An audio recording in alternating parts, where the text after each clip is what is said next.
Bismillahirrahmanirrahim. Le mois du Ramadan, appelé communément le mois du Coran, est un mois très singulier.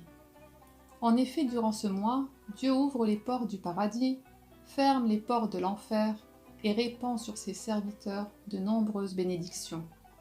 La récompense des œuvres y est multipliée et nous sentons que l'adoration durant ce mois béni est facilitée. Une des raisons qui rendent ce mois hautement spirituel est le fait que Dieu ait descendu le Coran durant ce dernier. Le mois de Ramadan durant lequel le Coran a été descendu comme guide pour les gens est preuve claire de la bonne direction et du discernement sur la page. شهر رمضان الذي أنزل فيه القرآن هدى للناس وبينات من الهدى والفرقان. Il est donc évident que pour le croyant, le Coran aura une place centrale dans son adoration durant ce mois de jeûne.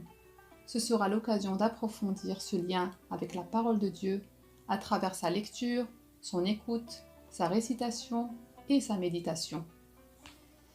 Aussi, Dieu a choisi la langue arabe pour révéler sa parole, et c'est en grande partie un des éléments de la beauté du Coran.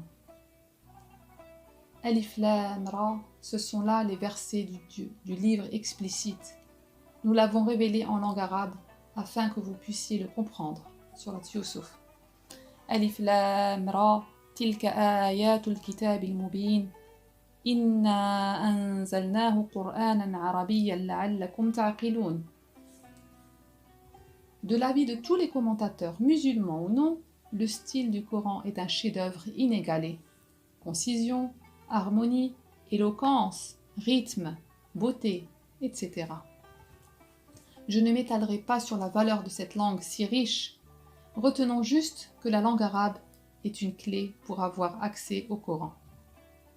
Maintenant que cet élément est posé, la question légitime pour un non-arabophone est de savoir si nous pouvons bénéficier des bienfaits du Coran et de ses récompenses si nous ne maîtrisons pas la langue arabe.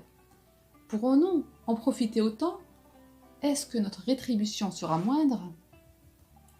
Pour parvenir à donner quelques éléments de réponse, nous commencerons par ce magnifique hadith.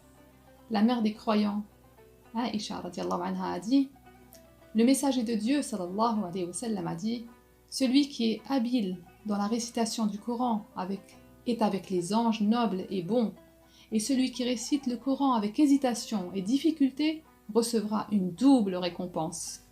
Rapporté par Muslim al-Bukhari. À travers cette parole prophétique, nous voyons que celui qui ne maîtrise pas la langue arabe et qui fait l'effort de lire, d'apprendre et de se rapprocher de Dieu ne sera pas lésé. Ce qui est important est de faire ce pas vers Dieu, d'avoir la grande intention de lui plaire, et Dieu se rapprochera de nous. Abu Zar rapporte que le messager de Dieu, sallallahu alayhi wa sallam, a dit: Dieu le sublime a dit: celui qui s'approche de moi d'un empan, je m'approcherai de lui d'une coudée. S'il s'approche de moi en marchant, je m'approcherai de lui en courant. Et celui qui me rencontrera avec le poids de la terre de péché sans qu'il ne m'associe rien, je le rencontrerai d'autant de pardon.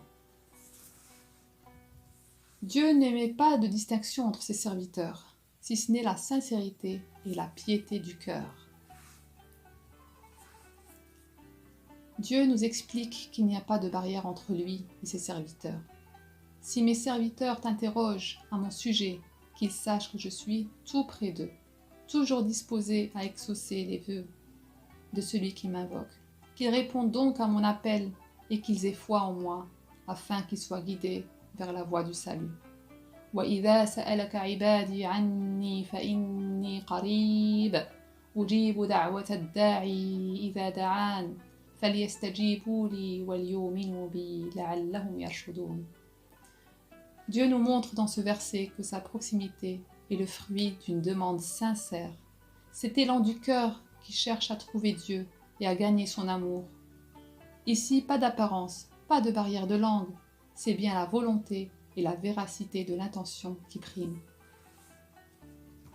Invoquons Dieu afin qu'il bénisse pour nous ce mois de Ramadan, nous compte parmi les sincères, s'est rapproché Exprimons nos besoins, nos faiblesses, notre pauvreté devant lui, afin qu'il nous porte secours et nous aide à changer l'état de nos cœurs, à nous attacher à son adoration, à réaliser des choses qu'il aime et qui nous rapprochent de lui, car sans son aide, on est perdu. Que Dieu accompagne chacun d'entre nous tout au long de ce mois, nous couvre de sa miséricorde, nous accorde son pardon, nous comble de ses bienfaits à travers l'accomplissement des bonnes œuvres et soit satisfait de nous. Joyeux Ramadan à tous. Wassalamu alaikum wa rahmatullahi wa barakatuh.